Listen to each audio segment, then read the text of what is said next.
जज्बात जी, कितने पैसे हो गए भैया? 150 रुपये हो गया। 150। भैया खुले पैसे तो नहीं है? ये लीजिए पैसे।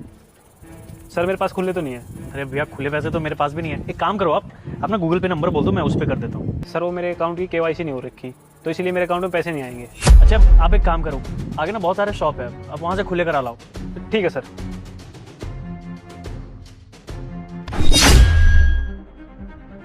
जज्बात, वो तुम्हारे पैसे लेके भाग गया, वो नहीं आने वाला दोबारा। तो भागने दो ना, 350 रुपये तो लेके गया है, कौन सा मेरी किस्मत लेके चला गया है। जज्बात, बात 300 रुपए की नहीं है, और पैसे का पेड़ पे उगते हैं, हमने भी तो कमाए हैं, और ऐसे लेके भाग गए। हम घर पे चले जाते, घर हमारा कौन सा दूर है, यही तो है, हम ले आते घर से कैश। अगर मैं घर से पैसे ले आता ना तो मेरा काम नहीं हो पाता। काम? कैसा काम? बताता हूँ मैं, तुम थोड़ा सब्र तो रखो।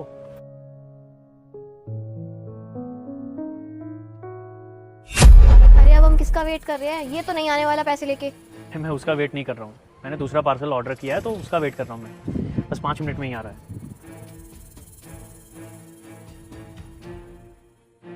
जज्बात, हाँ लीजिए सर आपका ऑर्डर। कितने पैसे हो गए आपके? 140 रुपये हो गए सर। 140। अब ये लो 500। वो क्या ना खुले नहीं है मेरे पास। सर खुले तो मेरे पास भी नहीं है। मैं एक काम करता हूँ, यहाँ पास वाली दुकान से खुले करवा के लेके आता हूँ। ठीक है, आप खुले करा के ले आओ, मैं वेट करता हूँ। ठीक है सर।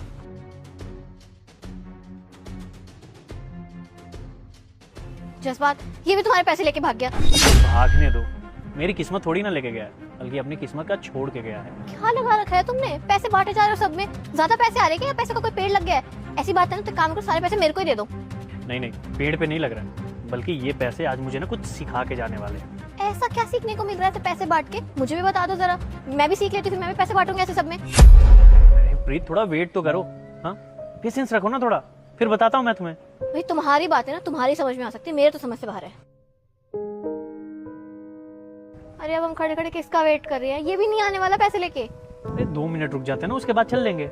मैं कह रही हूँ यार, हम फालतू में वेट कर रहे हैं, काम करते चलते हैं। ठीक है, चलते हैं। अरे सर कहाँ जा रहे हो? ये लीजिए आपके खुले पैसे। सही है, वैसे बहुत टाइम लगा दिया आने में। सर वो मैंने यहाँ पे पास वाली शॉप पे पूछा था, उनके पास खुले पैसे नहीं थे। मैं पेट्रोल पंप पे गया, तेल डलवाया, तब खुले पैसे मिले हैं। वैसे तुम ये पैसे लेके भाग भी तो सकते थे, तुमने हेलमेट लगा रखा है और मैंने तुम्हारा चेहरा भी नहीं देखा। सर क्या हो गया, आपने मेरा चेहरा नहीं देखा? पर मैं तो अपना चेहरा रोज आईने में देखता हूँ ना। अगर आज मैं आपके पैसे लेके चला जाता ना, तो कभी भी अपने आप से नज़र नहीं मिला पाता। अच्छा, बहुत अच्छी सोच है तुम्हारी। अभी तुमसे पहले भी एक कुरियर वाला आया था, उसे भी मैंने 500 रुपये दिए और वो चेंज कराने के नाम पे भाग गया। सर बचपन से मेरे माँ बाप ने एक ही सीख दी है, अगर तुम किसी का 1 रुपया भी रखते हो ना, तो ऊपर वाला तुमसे 10 रुपये छीन लेता है। बस इसलिए सर मैं आपके पैसे लेके नहीं गया। ईमानदारी नाम की भी कोई चीज़ होती है ना। बहुत अच्छी सोच है, बहुत अच्छी परवरिश दी है माँ बाप ने तुम्हारी। अच्छा वैसे एक बात बताओ, तुम्हारे पास ठीक ठाक बाइक है, फिर तुम ये डिलीवरी का काम क्यों कर रहे हो? सर अभी 2-3 महीने पहले ना सब कुछ ठीक चल रहा था। अभी कुछ वक्त पहले मेरे पापा का देहांत हो गया, सब कुछ बदल गया सर। घर की जिम्मेदारी सब मेरे ऊपर है, मैं इकलौता हूँ ना, माँ का इलाज भी करवाना पड़ता है। बस इसीलिए मैं ये डिलीवरी की जॉब करता हूँ। अच्छा, तो तुम इकलौते हो अपने माँ बाप के? सर मेरी बहन है, एक छोटी बहन है, उसकी पढ़ाई भी मुझे ही देखनी होती है। अच्छा, तो मतलब तुम इस डिलीवरी से इतने पैसे कमा लेते हो कि अपनी बहन की पढ़ाई भी करा लेते हो और माँ का इलाज का खर्चा भी उठा लेते हो?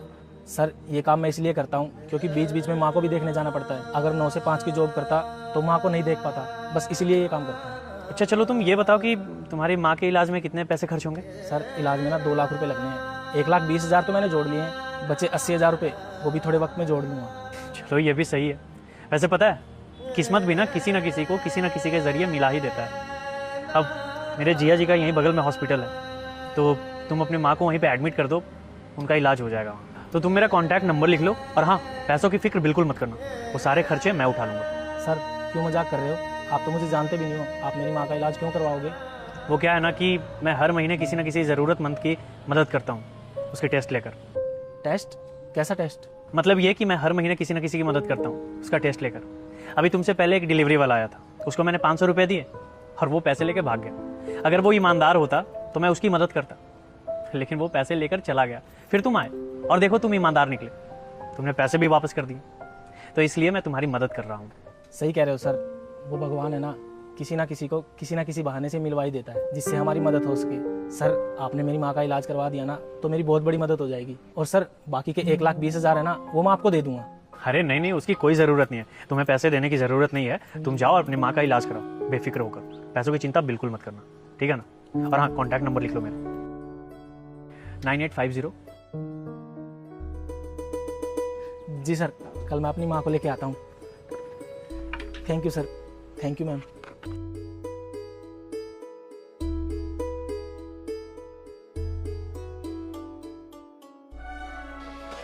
अब तो नहीं बोलोगी ना कि इस तरह से पैसे क्यों दे रहे थे। वैसे तरीका बहुत अच्छा है, पहले टेस्ट लो और जो अच्छा निकले फिर उसकी मदद कर दो। बिल्कुल, और पता है मेरा भी यही मानना है कि मदद हमेशा सही इंसान की होनी चाहिए। अब देखो इसी को, इसकी माँ की तबीयत खराब थी, अब इसकी माँ का इलाज हो जाएगा तो हमें कितनी दुआएं मिलेगी। अब यहीं खड़े रहने का इरादा है या घर चलें?